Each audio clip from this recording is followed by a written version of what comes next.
Sebelumnya, media Korea mengungkapkan bahwa Partai Komunis Tiongkok menggunakan pengaruh batang otak untuk secara buatan menginduksi kematian otak untuk memfasilitasi pengambilan organ secara hidup-hidup.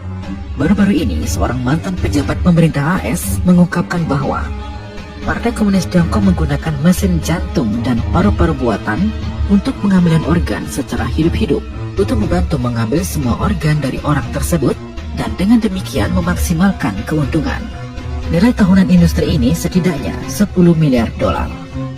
Pada 24 Juni, pakar Tiongkok Stephen W. Moser, Ketua Lembaga Penelitian Kependudukan, sebuah LSM di Amerika, diwawancarai oleh The Epoch Times sebagai bagian dari seri yang disebut Pemimpin Pemikiran Amerika. Pada masalah pengambilan organ hidup-hidup oleh Partai Komunis Tiongkok, Moser percaya bahwa Partai Komunis Tiongkok dimotivasi oleh keuntungan besar yang terlibat, yang mengambil organ dari orang-orang saat mereka masih hidup, membunuh mereka tanpa mengedipkan mata, melakukannya dalam skala besar. Moser mengatakan, untuk memaksimalkan keuntungan, Partai Komunis Tiongkok menggunakan ECMO atau oksigenasi membran ekstrakorporeal secara besar-besaran. Mesin ECMO digunakan untuk mengekstraksi darah vena, mengoksigenasi, kemudian memompanya kembali ke dalam tubuh sebagai darah arteri yang beroksigen. Moser mengatakan, Partai Komunis Tiongkok pertama-tama akan meletakkan korban di mesin sebelum memanen organ yang diinginkan. Mesin membantu menjaga organ-organ lainnya agar tetap segar sehingga mereka dapat diambil pada waktu yang terlambat. Organ-organ lain yang akan dipanen mungkin ginjal, paru-paru, hati, jantung, dan lain-lain.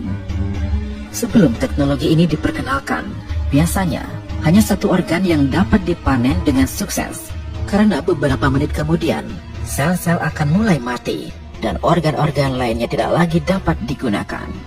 And the worst part of it is this: they can actually put a balloon catheter in the carotid arteries going to your brain and block the blood flow to your brain while they keep the blood flowing to your organs.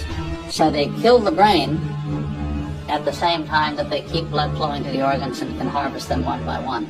So they're able to make not just $150,000 off a single killing. Now they can make $750,000 off a killing because they're harvesting both kidneys, both lungs, the heart, the liver. It's hard to fathom, right? And it's happening every day in China.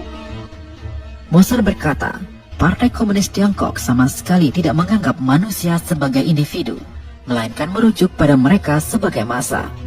Dan dengan cara apapun massa harus melayani partai, termasuk menyediakan, katakanlah jantung, hati, paru-paru, dan ginjal untuk pejabat senior Partai Komunis yang mungkin membutuhkan jantung atau hati atau paru-paru ataupun ginjal.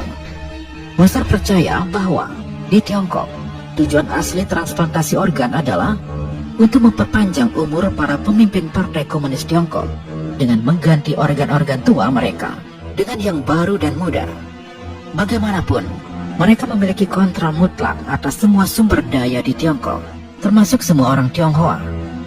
Di tahun 60-an, pejabat senior Partai Komunis Tiongkok menerima transfusi darah dari orang-orang muda untuk memperpanjang hidup mereka.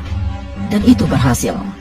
Itu dalam skala kecil dibandingkan dengan skala besar pengambilan organ paksa yang dilakukan Partai Komunis Tiongkok saat ini, yang semakin menarik perhatian dunia internasional. Pengacara HAM internasional David Matas menyerukan kepada setiap individu untuk segera mengambil tindakan.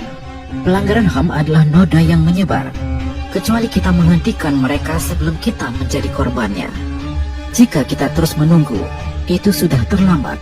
Kita harus melatih solidaritas manusia ketika masih ada cukup banyak dari kita yang belum menjadi korban.